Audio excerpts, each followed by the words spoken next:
Donald Trump's 2024 election campaign says it will file a legal challenge to a ruling by the state of Maine to prevent him from contesting the Republican primary there. Maine is the second state to announce such a move after Colorado, with officials in both citing a clause in the Constitution which bans those who have engaged in insurrection from taking political office. The US Supreme Court is likely to make the ultimate decision as to whether he can run for president. Live to Thomas Gift now, who is Director of the Centre on US Politics at University College London. Good to see you. Can you explain to us what exactly this constitutional insurrection clause is?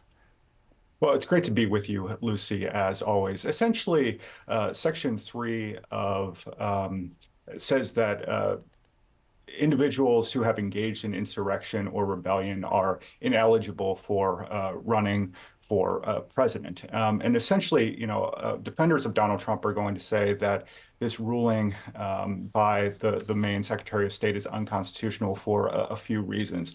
One is that the provision requires that Congress do this and not individual states.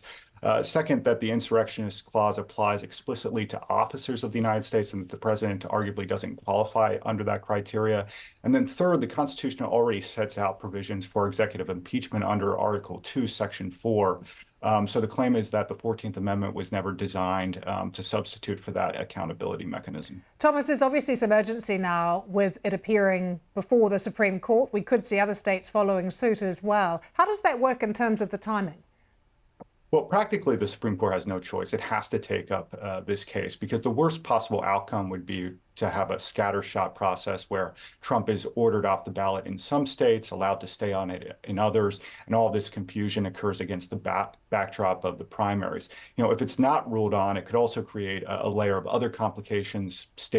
Republican parties could say that they're going to circumvent these rulings by shifting from primaries to caucuses. That would require a waiver from the Republican National Committee, but it could also trigger lawsuits by state governments to prevent that change, which could be appealed. So there's a real urgency to get this resolved, which is why the Supreme Court will expedite its review. My best guess is that we'll probably get an answer at the latest by Super Tuesday, which is March 5th. That's when Colorado and 15 or other so states are planning to hold their primaries. And Thomas, do you find it an interesting one for the Supreme Court? Because you've got Trump appointees there, but you've also got judges who are originalists. I mean, they literally do believe in the Constitution. So this presents a bit of a challenge for them. Well, it does. I mean, you could just look at the numbers and say 6-3 conservative to liberal, and 3 of those justices were appointed by Donald Trump. So by default, essentially, he has the advantage. And I think that he does practically.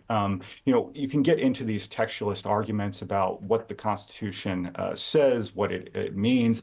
I do think that there are legitimate claims to be made on either side. I think if you want to look at one provision, it is this provision in the 14th Amendment that says that the Congress shall have power to enforce by appropriate legislation the provisions of this article. And what we saw in Colorado, what we saw in Maine, is a state Supreme Court and a Secretary of State exercising this discretion. That's not Congress. And so I think that's why ultimately an originalist interpretation is going to come down on the side of Donald Trump. But there's still uncertainty, and you never know.